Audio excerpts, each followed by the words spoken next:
lahir awit guna mastu purama sidhem awum awit guna mastu purama sidhem silat mring diwang jagat karana sirang tandha kawisisaning pisana sono sinambung langning lebes tumaksir stantun lambang buddha jinandra tutul katira tutul-tulat mring labding parabdya mini sudung upama prameng skara karantadya tumiyeng jaman purwa pinardi tambang lalu tembang yawata kapuwusananing kita tawa renggeng merambang matumpa-tumpa marma panggung bagong panggung samurweng toto sikep jar tumarjini bayang purwa purakaning kondo linarik aruntuting basa duning kina ngemusu rasa yen linarasaya karaos mulajari roh anggrasa wandi ngruhing diri ora surmong salung marang sandi pindhane kanthi jalma kang angil waca jarweh wis rinakup cahing carita lo becik wis kagelar jroning madaning makliran yaiku sejatine amriksane pagelaran inggih purwa purwakaning kondo linarik aruntuting basa dunging kina ngemusu rasa linarasaya karaos mulajar wang rasa wani wring dirasa rumangsan ilut jalmu ngilu kaca jarweh wis rinakup cahing carita ol becik kang wis cetha sartane wis tetil gumelar wonten padaning pagelaran wayang purwa surya candra daru yang kartika wis kula putrating kawasa sahari ratri anggen dribawana prawatuk eduk sina gilir gemanti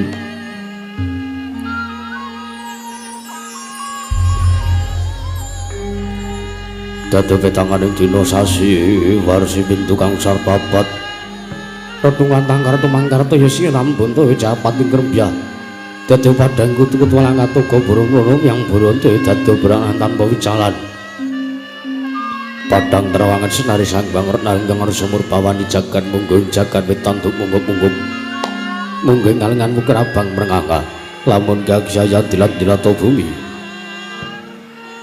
saya dangu sumur pisang gewang ngarengku katon semeblak kanan kirine abang es mujenar kabur bawan sinari sangbang basonto tanam tukaton ijo royo-royo mangku gunung ingkang biru moyo-moyo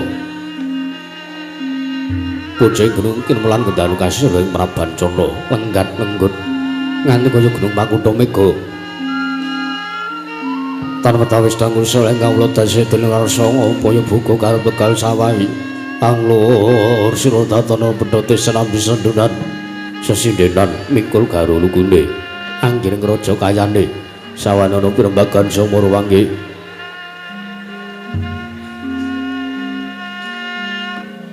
sang Hyang Arkasa dangu sayenggil wis katon melok sinari jagat dunung genggeng keblak papan lor kidul wetan saha kulon sinari jagat kang sami arep yudha arep tejo arep kekuwung parandene mangke tatan wonten ingkang amadani kekunging praja negari Ngastina ya negari Liman Benawi ya sinebut muraja negari Guru Janggala apancara kraw pambekane kondok saratring mangke negari Ngastina dumadi saking pulo-pulo pepanjaran sinasa pandayaning Benawi tinampi ombeng samudra binang langut kang tanpa wagut pegating manunggal kapantok uruting Cakrawala maneh-maneh cakrek ing pawisik sawane krebing jurang corong kira punggu sirung kinarya sing peksi lawet yang sarang guwu wonten ugi pasisiran lor sasana jembar kebekaning pasir gumelar garis pinggir tanam doang rembuyung royo-royo karang kitri royo-royon kelapa bumi subur pasiten pabur sadekat tinandur kartu manggar kawayan dadi gunung-gunung bebanjengan rangsang langit lenggak-lenggok lampai tuh kang bijil saking sendang-sendang mening diretandi ini kang binoro-poro pelan kang tinampi waduk benentung-bentung kinari hangeleni sawah yang pategalaning loro kismo mukal panguleng petani bebasan datanono bumi sajeng kanggeng selo sade tinanduran kang murakabi pandya petari sri aglar pasabinan yayarum misari kang binangka pratiwi pategalan gopo jeng karo bigodhong adiyambe kuwi kaya manglung pitande polo pendem polo simpar polo gumantung sadotan kuciwa cinawi pukulan kang mapek sarasaning diri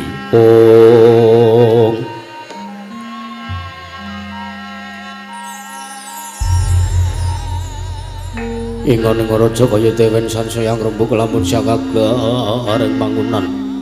Lamun wanci surup-surup samya bali mring kandhange suwang-suwang. Datan raja ing kandhang nganggo kinanjing malang lapet tepi saking tindak Durjana Cuti. Samya sayeg seka kapti akare luhuring nusa bangsa tuwin negari ing Astina. Ono kangge bangi gunung agung renuksa lestari tumurun tumrap.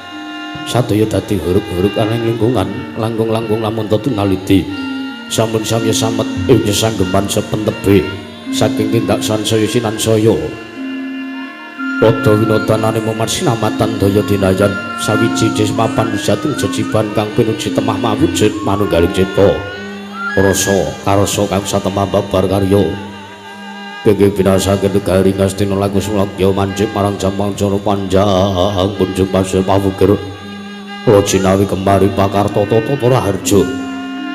Dasar negara kang gedhe bore padhang jagate durga kusitor tada kuncarane turta kasusureng manca praja. Tatan mantra-mantra semating ubada riyaya sanjewang Bathara Kuwera dewaning kasugyan Ngejawantah. Binayang bayang sanjane Prahabsara Habsari panggung tanggung Jaka paloro-loro ingkang sami ngambil pacaring Prabon. Kawistara banyak dalang Harta Walika sawenggaling kidang kencana kang sarwarna. Lasinteng kemarang cakedene mangarsa muhung nindya mantri pangreksa muka pidalem ing plasa jenar nenggih Sangrekna Padhari Sengguni Yarya Suman Raden Trigantalpati mung Sangrekna Padhari Sengguni mengkeraken pilenggahipun tamu agung nenggih wong agung ing Mandura nateng Mandura Sang Nata Prabu Baladewa yawaning Binta Wasijaladara Anumka Krasana ya Sang Prabu Balarama. Sang Prabu Baladewa mengeraken mlenggahipun nujung negari Ngastina Sang Tapa Begawan Durna Pandhita ing saka lima ya Sang Resi Kumbayana. Mulat pasebar saking para kala samya ganting pasisiran jejel ya rapet bobot bibit para sasata tepan denggel tatan pesela. Prandene mangke Sang Nata Arsa mungling sabda pangandhe genggeng dereng kawedharing lisan.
Sretinon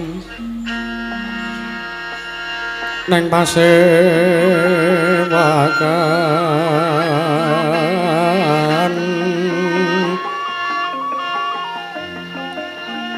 busana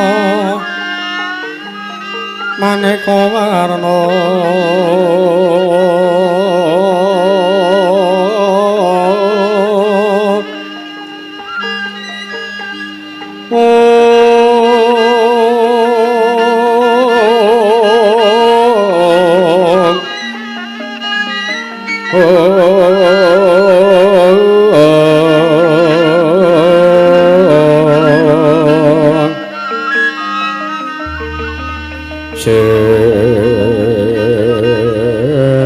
Pak Puspitanggo Dyono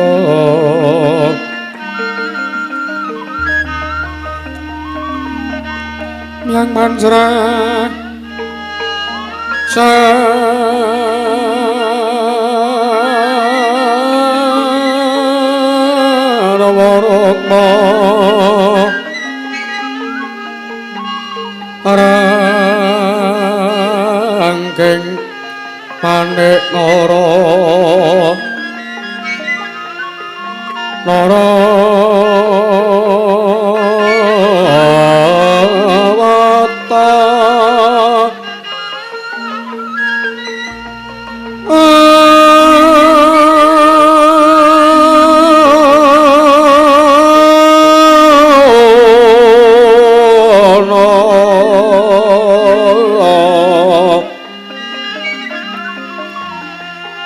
Prabanya kang sumirat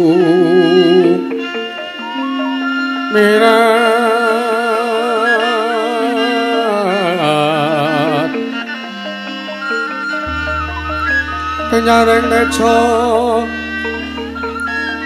laliwaran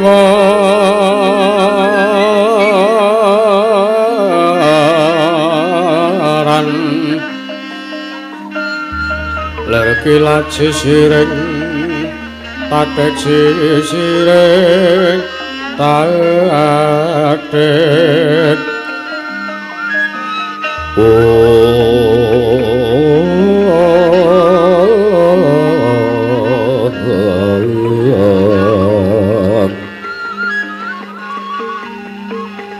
Mimpo kekandha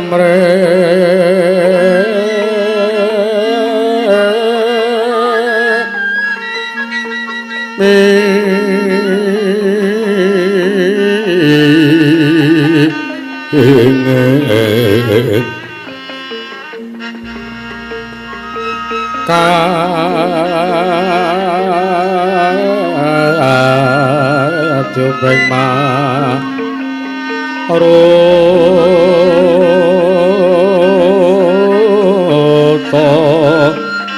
mandung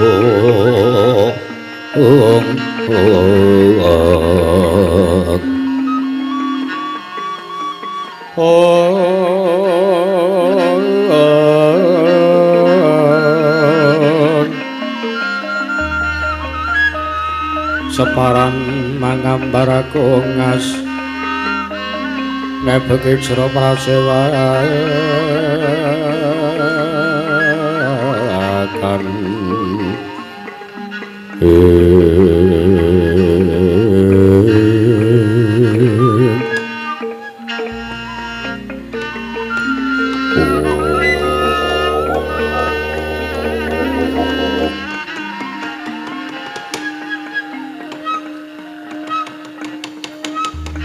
mangya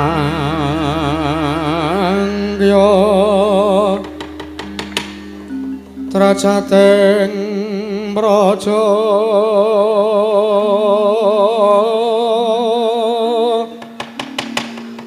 kawaryan basunya ora pangrehing ukara karana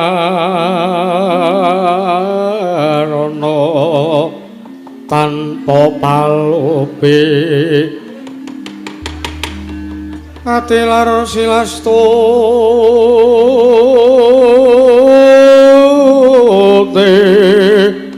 sucana sarjana kelu kalulun kala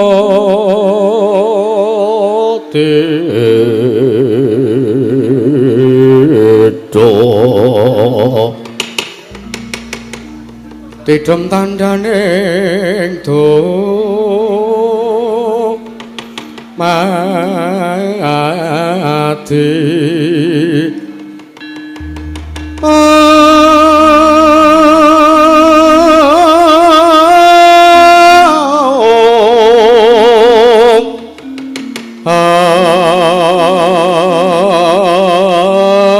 andayeng rat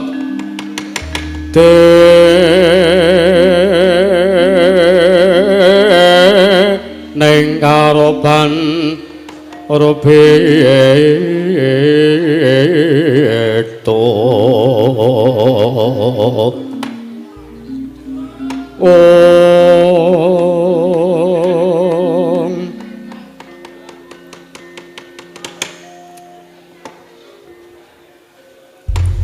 Niwang Sukmana mangadili nuwi ana sasmitaning sejagar wasisaning Bathara wung bawana langgeng sinenggi tatanawrat Durwangi paman Pati Hari Senguni paman Pati Hari Suman ayo dadi kaget pekenira si paman Pati Hari Senguni jenengira ing senggi enten kajengan Pandira paman Pati Hari Senguni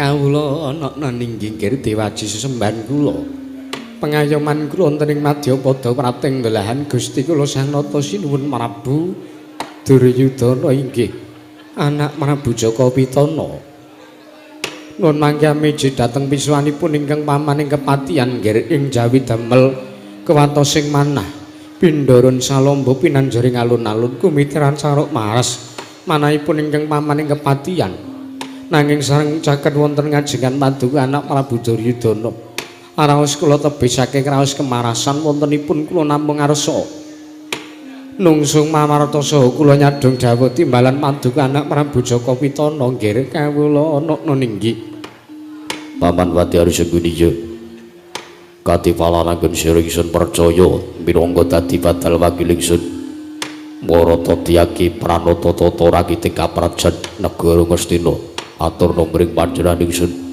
samendang jana kanthi ingkang karempin Paman Harya menapa ingkang sampun Paduka dawuhaken tartemtu kula mboten badhe swala menawi andangu batata rakiting kamrajan negaring ing Ngastina tartemtu sadaya tan badhe anggo ciwan ninggir jrnyata sangya para kawula samya manunggal tetunggalan dados tunggal akarya luhuring nusa bangsa tuwin negari ing Ngastina mendakipun dumateng sangya para prajurit abding keprajuritan inggih kadang Paduka pun anak-anak kula pun para sata Kurawa inggih boten kendhat nggenya tansah geladena lah kridaning aprang sawanci-wanci praja Paduka katemping parang moko tartentu boten badhe anggep kunca Paduka Gusti kula Sang Nata ing Ngastina ingkang adeng kepatihan rembug kasawerna putung sumangga kabandhemna kawula ana ninggih ya jagat pangesunggara teka janggep kang dadi aturira paman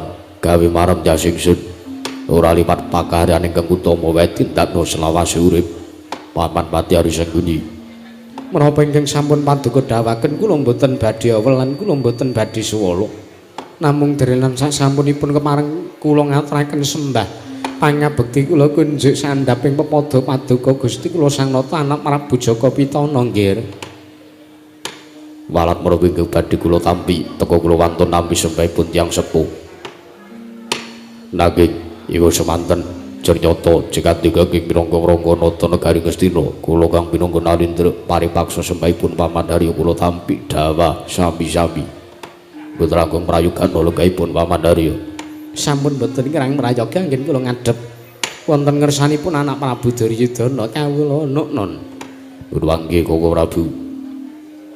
Koko Prabu Baladewa Koko Prabu Balarama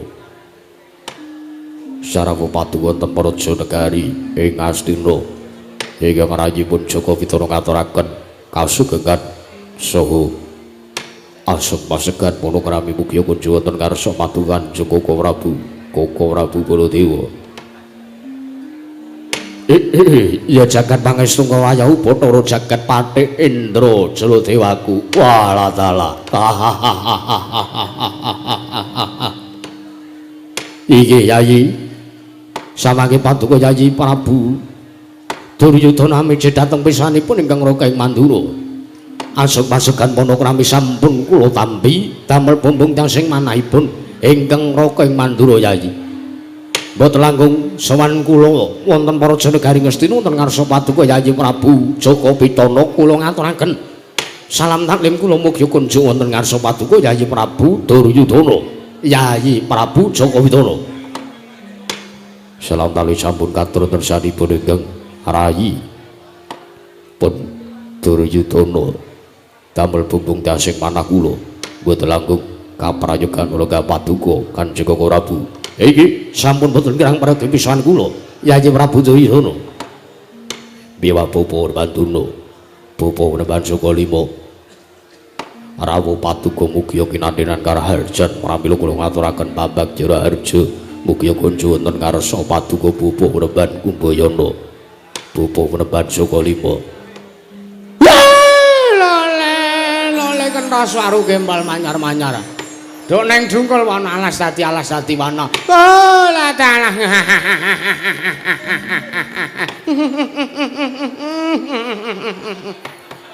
inggih anak Prabu Duryudana kasinggihan kula nampi pambagya harjanipun anak Prabu Jaka Pitana anak Anggir ing Ngastina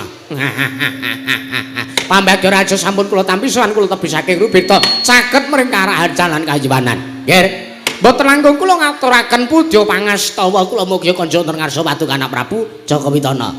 Anak Prabu. Pudha pangastawa sampun kula tampi damel bumbung jas manahipun ingkang putra. Mboten langkung kaprayogan lenggah paduka. Kula non sampun mboten kirang prayogi lan sampun mboya kirang sekeca. Anak Prabu. Apa dene sira Dimas Kartoparma? Aja kaget siring sun timbali padha kanthi raja sak pratambu. Dimas Kartoparma niki diwaji sembahan kula pengayoman kula Trimadya Pada rateng dalan Kanjeng Koko Prabu Duryudana Kanjeng Koko Prabu Jaka Pitana paduka miji tenani bali dhateng pisanipun ingkang rayipun Kartomarming Tirta Tinalang sowan kula tebih saking rubeda caket mrika kayiwanan berkah pangestu paduka Kanjeng Diwaji kula ngaturaken sembah sugeng pangabekti kula kunjuk sinipun yo siap diatur bekti ngarsaning senora yang pangestu ingsun bae tampan lono sampun sanget anggen kawula pundi paring pangestu paduka badhe kula cancang puceng widamai midhangan kawutaken jejer meketing merdawi saestu dadosaken cahya percaya daging arah kayiwanan padha tatanen barisan Purwati uga ing padha gantung sebo aja kanthi padha saur manuk jenenge Senedya Anem Brahmasawa babarake wigatring pasewakan Para ingkang sampun paduka dhaaken tartentu kula boten badhe suwala jer kula jerih nampi widana saking paduka njeg sinipun. Baik niki. Nur pangge Koko Prabu Bapadana lan sedaya ingkang sami rawuh wonten mriki. Mesthi mawon kaget sutari penggalih paduka ijeng andika sami. teka kula ngawontenaken pasewakan ingkang beneh kelawan adat lumiya ingkang sampun kelambah wonten negari Ngastina. Koko Prabu sampun ngantos damel putripun lan kuciwaning manapatu Kanjeng Koko Prabu Baladewa iya Kanjeng Koko Prabu Balarama. Ya jagat pangestu karo. Nuwun mangke Yai. Sampun ngantos gadhahi pamrayoga saha kapenggalih kados mekaten anggen panduka angat turu saha nimbali dumateng praptanipun sahanipun Rakandang Mandura. Jernyatanipun kula ingkang sampun dipun pitados minangka dados pinesipun para Sata Kurawa. Nanging ewa semanten mboten kateges kula nggunggung marang diri kula. Sakmangke kula namung sumedya nampi saha kula namung ngrantu menawi ing dados dawuh inggih sabdatama pangandika paduka Yayi Prabu Duryudana. Jernyata kula sampun santursanipun Yayi Prabu Jaka Pitana pramila kula wonten mriki jejeripun daya Yayi. Kula arsa nungsung pamarta kula nyadhong dawuh timbalan paduka. Menggah punapa ingkang dados wigatosipun wondene beneh kelan adat ingkang sampun kelambah ingkang raka katimbalan wonten praja negari Ngastina. Menawi kepareng tumutun kamedhawing kathah nanging menawi wadi tumraping para kadang sentana nayaka miwah punggawa negari Ngastina awisa mangke ingkang raka kandhi manjing kala kedatonapan Caturnetra kelawan Rakandang Mandura Yayi. Oh, semanten ugi kula longger. Sampun ngantos damel kagiat sartanipun damel inggih menika kuciwaning sangya para kawula ingkang sampun sami seba. Jernyata sakmangke para kawula ingkang sami seba sawanten praja negari Ngastina menika namung ngantu saha anengga sabdatama pangandika paduka anak Prabu Duryudana ingkang minangka pangreksa muka wonten praja negari Ngastina. Pramila samangke waleh-waleh menapa nggih ingkang bapa namung badhe mabuka susilastawa mastuti sabdatama dawuh pangandika paduka ya anak Prabu Duryudana, anak Prabu Jaka Pitana. Ya jagat Dewa Ndara. Duduhake Koko Prabu, kados pundi Yai? Sampun ngantos damel kuciwa aturipun ingkang rayi pun Duryudana. Jernyata sedaya sampun kula tata. Murid sak mangke saged damel renaning para sibu ingkang sami rawuh ing pasewakan. Parang paduka kados pundi? Estungken kula ngawontenaken pasewakan rawuhaken dhumateng paduka Kanjeng Koko Prabu mriku. Awit kula namung badhe nyuwun ego saha kula nyuwun pamrayogi babagan lelampahan ingkang sampun dangu sampun wonten tigang candra kula sandhang ingkang estu damel bebeg jebeg saha bingung manahipun ingkang rayipun Duryudana. Koko Prabu kados pundi anggen kula sampangke badhe nuruti dhateng penangisipun anak kula Lesmana Mandra Kumara ingkang sampun wonten tigang candra gandrung marang suwijining putri ingkang Sulistya ing Parni. Kamangka putri ingkang dipun gandrungi dening putra Waduka inggih anak kula Lesmana Mandra Kumara sanes kok putri limrah. Nanging ingkang saged damel gandrung anak kula Lesmana Mandra Kumara putri ingkang dipun gandrungi dening anak kula Lesmana menika sakmangke menawi kasempatan gayuh putri menika arsa kasinungan kanugrahaning dewa kang aran Wahyu katentreman. Kamangka nuwun sewu para Sata Kurawa miwah anak kula Lesmana Mandra Kumara menika dereng tau tating gayuh sawijining kanugrahaning dewa. Pramila Koko Prabu Baladewa ingkang langkung prisa dhateng leketing manahipun anak kula Lesmana Mandra Kumara samangke kula nyuwun dawuh saha pamrayoga kados pundi anggen kula badhe nuruti dhateng prangisipun anak kula Lesmana Mandra Kumara mriku. Koko Prabu Baladewa ya jagat pangestu karo ayu bono jagat Yayi Prabu.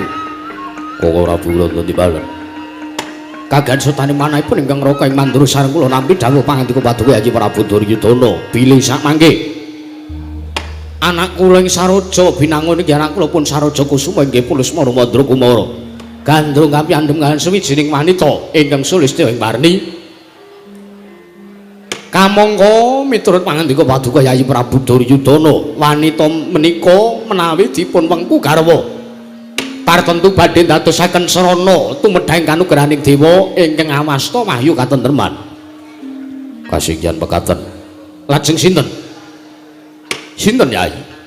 Ingkang dipun gayuh sartanipun ingkang badhe menika garwa dening anak kula pun Saraja Kusuma putri ing pundi atmajanipun sinten menawi atmajaning Nalindra putri menika sesilih Dewi sinten menawi atmajaning pendeta putri menika sesilih Endang sinten monggo kula aturi paring dawuh sakmangke babagan lampahipun anak kula pun Lesmana Mandra Kumara nggih badhe lumampah tumuju wonten suwijining negari utawi papan panggenan ingkang arsa dipun boyong inggih menika putri ingkang sulistya warni menika kula ingkang tanggel jawab sampun ngantos paduka Ayu Prabu Duryudana tumut-tumut jrengatanipun kula menika ugi tumut andarbeni dhateng anak kula pun Lesmana Mandra Kumara pramila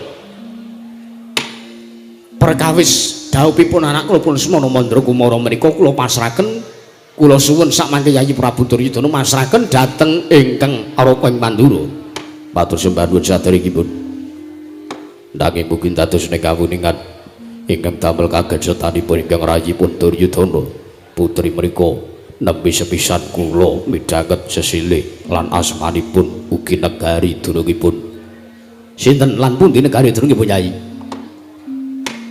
menika putri ing Sungging Wana putri ing Sungging Wana mengke riyen kados pundi Sungging Wana menika jeneng toko napa jeneng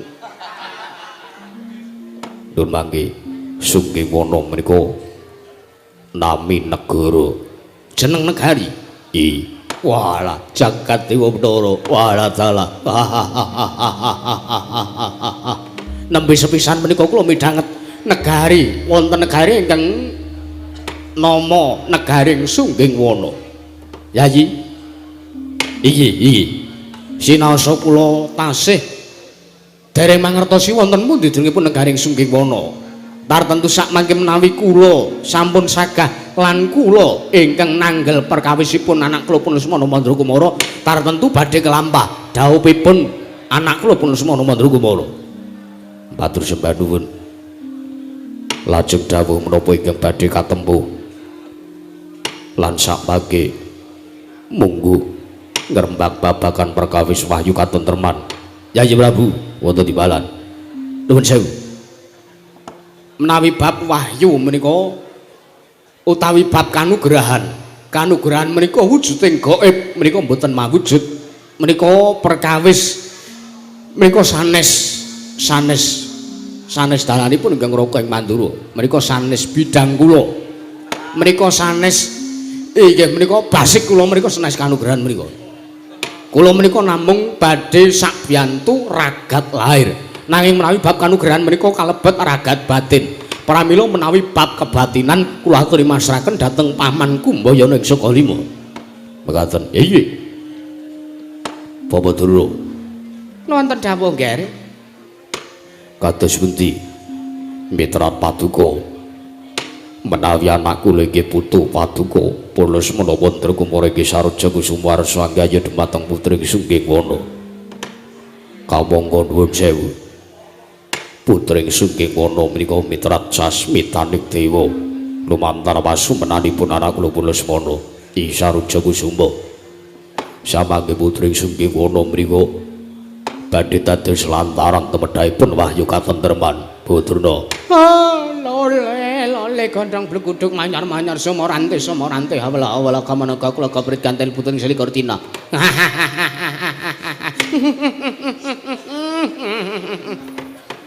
satama ki angger bapak ning guyu kok terus ngono ki apa dikira wong tuwa ki rentuk seneng ngono apa piye kok sakelme dhewe ora nuwun sewu nggih nuwun sewu menawi paduka anak Prabu Duryudana nanjaken saha nyuwun dawuh utawi aturipun ingkang Bapak ing Sukalima babagan anak kula pun inggih putu kula pun Saraja Kusuma ingkang badhe nggayuh putri saking negari pundi wau Sungging Wana ha inggih Sungging tatah Sungging inggih negari ing Sungging Wana inggih negari ing Sunggingan menika nuwun sewu nggih putri ing Sungging Wana miturut sasmitaning dewa lumantar pasumenanipun putu kula pun Saraja Kusuma putri menika inggih menika mbeta wujudipun kanugrahan ngemu wahyu ning dewa ingkang aran wahyu katentreman oh nuwun sewu Nek ndaraturipun ingkang bapa lho menika. Ndaraturipun Kang Bapa. Menawi ndaraturipun Kang Bapangsa kalima, Lesmana menika mboten susah dadak nggayuh putring Sungging Wana. Menika ugi badhe ngrengkuh kanugrahaning dewa ingkang awasta wahyu katentreman. Liripun kados pundi diri Paduka paring dawuh katen. Menggerien. Wong jeneng wong rabi utawi wong mengku garwa menika pengangkahipun supados manggih araharja, manggih karaharjan, manggih katentreman, manggih karahayon, manggih ayom. Teges tembung wahyu katentreman menika mboten kok jenenge wahyu ingkang dipun tedhakaken dening dewa menika babar pisan mboten. Oh, nanging wahyu menika ingkang badhe dipun gaya sartanipun badhe pikantuk menawi kelampah daup kalian suwijining wanita, menawi daup utawi ngrabeni suwijining wanita menika ingkang dipun angsali inggih menika menawi pener lho, menawi wong wedoke mboten merusak lho. Menawi rabi wong wedok sing jujur, rabi wong wedok sing lahir batin, rabi wong wedok sing mboten nakal. Niku sepisan sing digaya tentrem. Tentrem. Tentreming lahir nggih tentreming batin.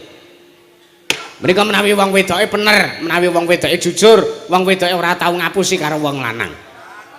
Menika ingkang badhe dipun gaya ingkang angka sepisan inggih menika tentrem. Ping pindhone sing digaya ayem. Ayem kuwi teges ora mikir perkara ingkang durung kelakon. Liripun menapa kula matur ora mikir perkara ingkang dereng kelampah. Nek bojone kuwi kepeneran, nek bojone kuwi jujur lahir lan batin tresna kalian guru lakinipun inggih kakungipun inggih garwanipun, umpama arep mikir golek pangan sesuk niku mboten dipun pikir, merga bojone wis isa nggula wentah babakan dana prabeya, babakan duit blanja menika sampun saged dipun gula wentah dening sing wedok. Ngaten. Nggih. Menika contonipun mekaten. Dados wong lenang niku ayem, merga sing wedok niku pangerten, sing wedok niku mboten gadhahi sifat kekanak-kanakan. Sing wedok menika pun pancen estu siap lahir lan batosipun badhe nambut silaning akrami, badhe mbangun bale wisma kekeluargaan. Menika. Lajeng ingkang angka 3 ingkang dipun gaya tiyang kakung badhe pikantuk kanikmatan saking tiyang setri menawi wong wedok menika bener. Iki pun kula sambung kemawon nggih, Ger. Nek wong wedoke jujur, wong lanang entuk kanikmatan. Kanikmatane napa? Wong wedok iso njaga martabate wong lanang, semono uga wong lanang ora bakal kapitunan sartane wong lanang ora bakal rugi, ora bakal tuna tembe mburine yen ta wong wedok kuwi dijaga martabate dening sing lanang. Contonipun. Wong wedok kuwi dandan menor nek nang ngarepe bojone wae. Dan mekaten. Nek nang omah wae. Menika menawi kula nuwun sewu, menika kula tak matur nawi lalampahan kula. Jenyatanipun kula menika nggih taun enom. Kula menika ya tau muda. Kula menika pun tau nglakoni dadi wong enom, tau nglakoni dadi manten anyar lho, Nggih. Bojo kula menika mboten kula dawuhi supados gincu, benges, pupur, pedhak lan sapanunggalipun pun mboten kula dawuhi supados menika. Merga kula niku seneng-senenge weruh bojo kula teng omah niku nek mung dasteran tok niku tok. Kula seneng nek weruh bojo kula dasteran. Niku puncak kanek nuwun sewu. Napa niku jenenge? Puncak-puncake wong wedok ketok le ayu lahir lan batine nggih wonten mriku-mriku. Menika menawi estu putring Sungging Wana menika lahir lan batos tresna ugi kalian putu kula pun Lesmana Mandrakumara. Jernyatanipun nuwun sewu nuhani dhateng paugeranan tembung utawi dawuhipun para pinisepuh ingkang sampun kelampah lan ingkang tansah dipun gegem dipun regem dening sanjaning para titah menika inggih menika wonten tetembungan siji pesti, loro jodho, telu tibaning wahyu. Menika namung gumantung wonten pesti ning kodrat. Gumantung wonten panguwasanipun Gusti Kang Maha Kawasa. Nuwun sewu lho, Ngger. Tinimbang kula sampun matur dagik-dagik ingkang kados mekaten menawi ngantos sak mangke putu kula pun Saroja Kusuma menika gagar wigar datan antuk karyangganipun badhe gayuh putri ing sungging wana. Menika malah kacilakan menika nandang kapitunan. Liripun kados pundi? Mbak Sabita, kula aturi ngemot-emot perkawis ingkang sampun lumampah nggih. Nalikanipun putu kula pun Lesmana Mandrakumara badhe gayuh putri saking Madukara. Anake Like inggih menika pun Janakawati. Rikala semanten kawon kalian Kocluk Antasena nika. Lajeng malih si Saroja Kusuma gandrung kalian anakipun Nala Gareng. Ingkang aranipun Nalawati menika kalah kali anake Petruk. Merga kementengen dhisik nika. Badhe gayuh pergiwa kalian kalah kalian Gatotkaca. Nuwun sewu mesakaken dateng kawonanipun putu kula pun Lesmana Mandrakumara. Lah, menawi perkawis menika kula kinten anak Prabu Baladewa ingkang saged ngira-ira lan saged menggalih kados pundi sak mangke sekintenipun putu kula pun Lesmana Mandrakumara badhe gayuh dumateng putri ing sungging wana. Nuwun sewu nggih anak Prabu. Paman Daryo kados pundi? Kula midhanget ngendikane Kakang Durna niku kok kaya-kaya kula ora percaya. Lair kula ngiyani pendak midhanget ngendikane Kakang Gumbayana menika kula mesti mantuk, mesti sarujuk. Ning ati kula kok maido nggih. Maido liripun kados pundi? Cabita nalikanipun Kakang Durna ngendika nek wong linang nggayuh putri ingkang sepisan Sulistya ing warni uga jujur ora tau neka-neka karo wong lanang bakal pikantuk. Inggih menika sepisan tentrem ping pindho ayem ping telu kanikmatan. Kula kok ora percaya. Mboten pitados liripun kados pundi? Kakang Durna niku ngendika kaya ngoten, Kakang Durna ngendika nek entuk wong wedok sing jujur bakal nggayuh tigang perkawis niku.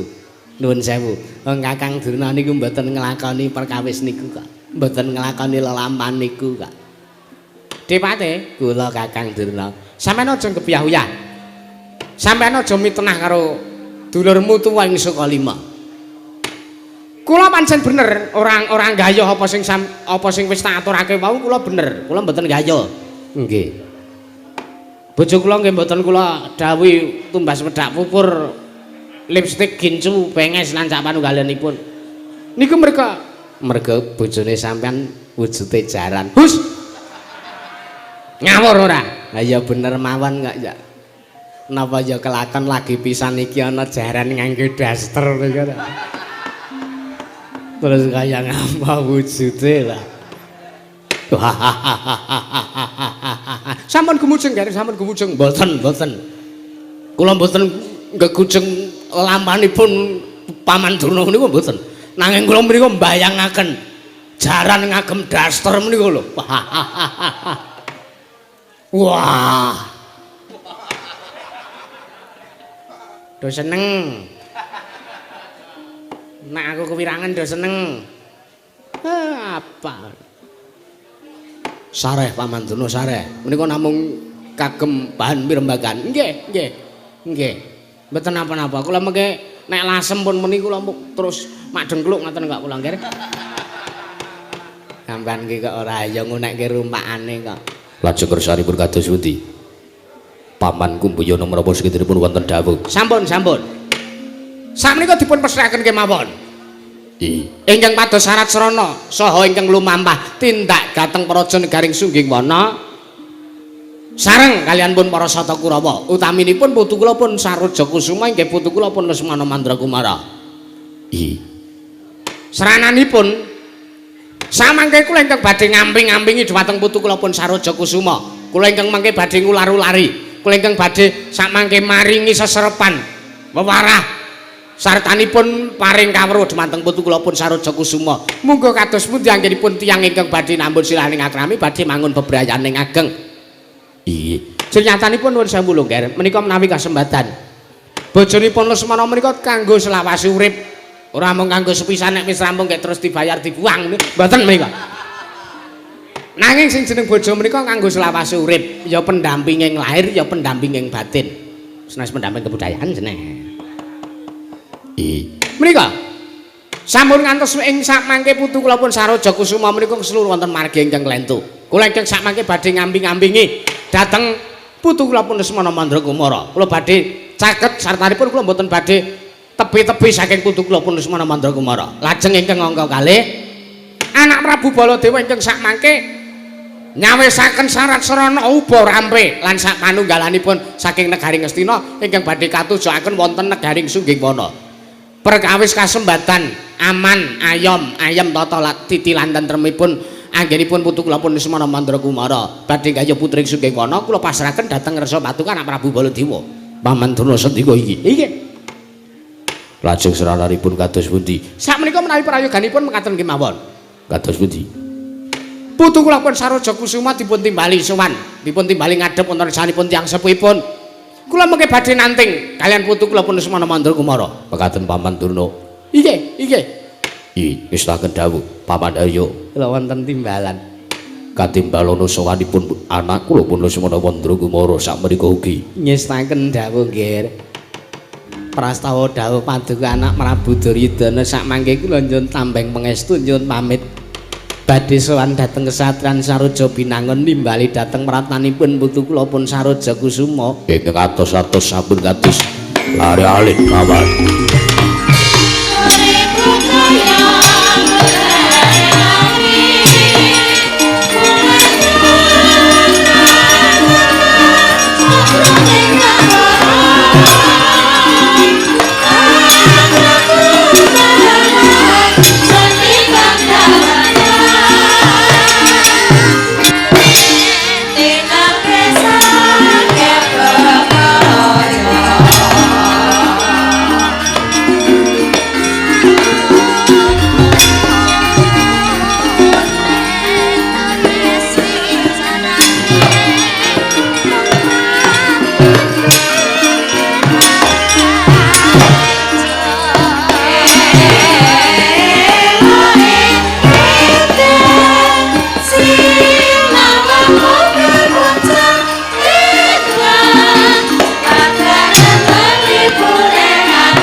jagat dewa Unara.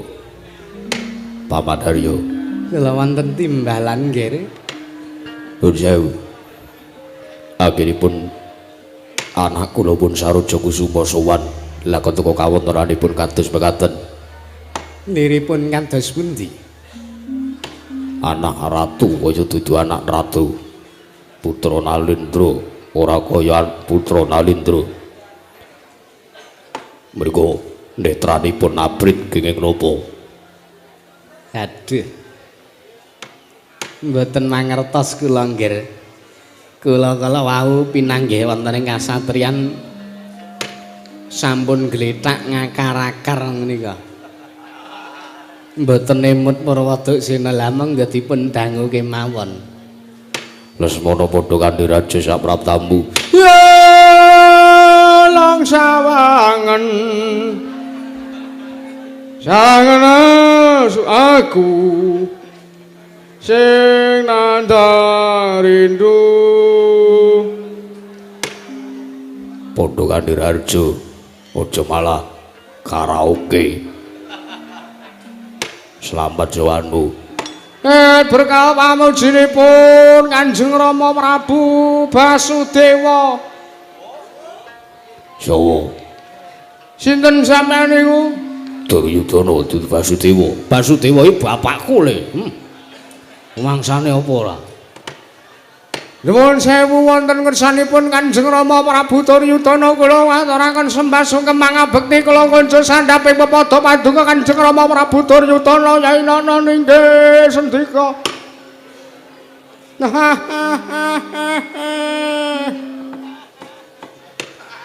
Kowe kena apa? Lha kok dadi netramu abang kaya panggono. Nuwun sewu Kanjeng Rama.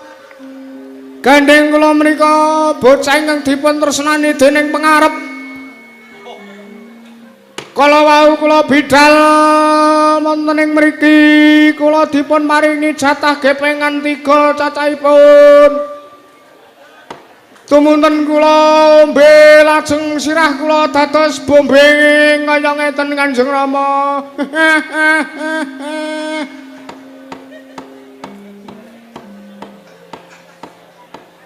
Kados pundi Pak Mandarya? Ha inggih monggo kemawon. Aku isin di anak kaya kowe. Isin kenging napa mbiyen kula pas lair mboten dipun pacul sirah kula. Napa nembe digetuni sakniki? Pun dangu kemawon. Bangane wing gladrah cangkeme. Bocah niku nek nembe mendem nggih kaya ngoten niku. Notasi demung terus lali kabeh.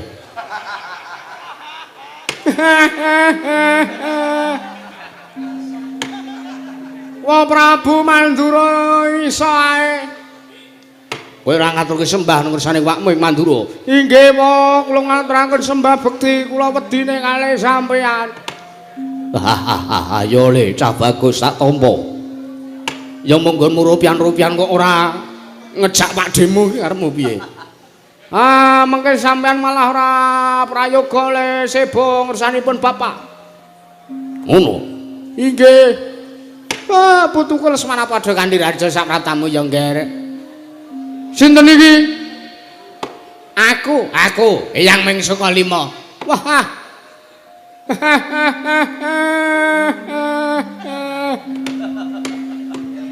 Bocah iki nek bocah gendeng. Oh, tumben kowe ora njaluk rokok ning eyangmu. Mboten. Lampun apal nek sampean niku wong pelit rokok dadi kula mboten njaluk teng sampean. Sangarepmu. Slamet sowanmu. Bekti kula katur yang. Heeh. Pangestuku tampan ana. Sampun kula pundi ndadosaken jimat paripe dayana ing kasantosan. Parang pangestu paduka badhe kula cacang bocah wiri duwe wicar ketiwur dan satu dadosaken cahya nercaya daging rangayiwana.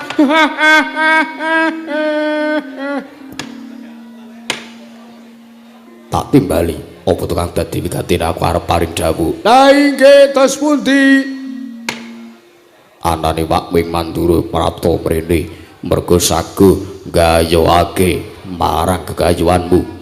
Ya kengguan munduane kekarepan adrem kepengin gayuh mengku garwa marang putring Sungkiwana. Masa? Iya. Estu Tenan. Walah dalah sinten wau? Wak Wing Mandura Yukaka Prabu Baladewa ya siwamu ing Mandura sagung gayuhake lan eyangmu penembatur ingkang bakal ketuga ngamping-ampingi sak laku jantramu nggonmu bakal gayuh marang putring Sungkiwana Lesmana. Estu menawi estu kula ngaturaken manuwun. Aja budal ijen kandhinen eyangmu Durna Ngestaken dawuh nyuwun pamit madal pasing madal sengkama.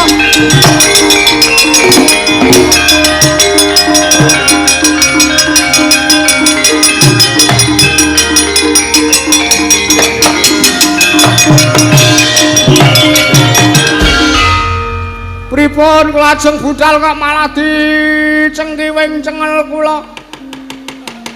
Yen arep budal jaluk pangestu luwih dhisik sing prayoga ngersani wong tuwa. Oh nggih. Nyuwun pangestu Rama. Nyuwun pangestu Rama. Jaluk pangestu Eyang Mukepatian. Nyuwun pangestu Eyang. Iya. Sugiyem aku njuk pangestu. Lastri aku njuk pangestu. Mintarse aku njuk pangestu. Warti aku njuk pangestu. Gek sapa lho? Niku lho abdi niku gendrakan kula kabeh.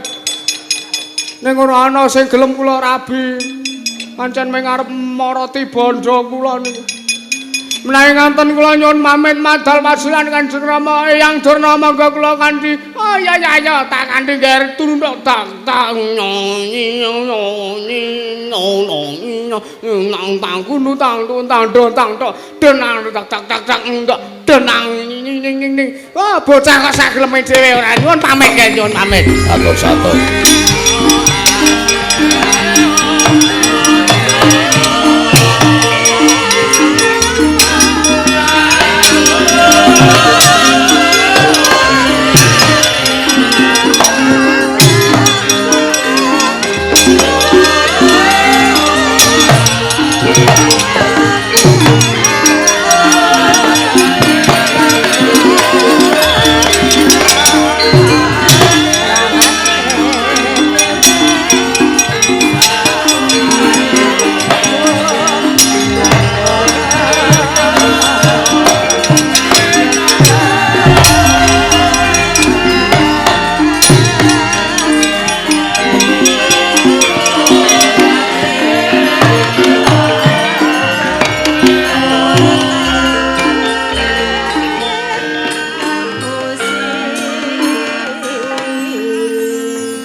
Pandharya, kula wonten timbalan nggih anak Prabu. kula aturi ngetapaken barisane para sata Kurawa kinarya ndherekaken tintahipun Eyang Paman Durna kaliyan anak kula pun Lesmana Mandragumara. Ngestaken dawuh paduka Kanjeng anak Prabu. Kula Prabu, wonten dawuh. Kula pasrahaken bab katentreman saha arancaking lampah anak kula pun Lesmana Mandragumara. Sampun waskuwatos, sampun walang ati yayi. Kula ingkang keduka sagah nggayuhaken putring sungging wana kagem anak kula pun Lesmana Mandragumara. Menawi sampun menawi sak mangke ngantos mboten kasempatan genya anak kula pun Lesmana Mandragumara inggih saruja kusuma nggayuh putring sungging wana mriku gagarwi gartanantuk karya. Kula ingkang tanggel jawab. Nggih, ngaturaken panuwun. Malah sakmenika kula nyuwun pamit madal wasilan yayi. Koko Prabu nderekaken tindak paduka ngatos-atos sampun kados lari alit Kartomarma wonten timbalan sinuwun padha bubarna barisane padha siba jenenge Sun Kuntur Kedaton yen nun ngestaken dawuh nyuwun pamit madal wasilan sing ati-ati aja kaya bocah cilik kaya sira ana dawuh maneh Kartomarma.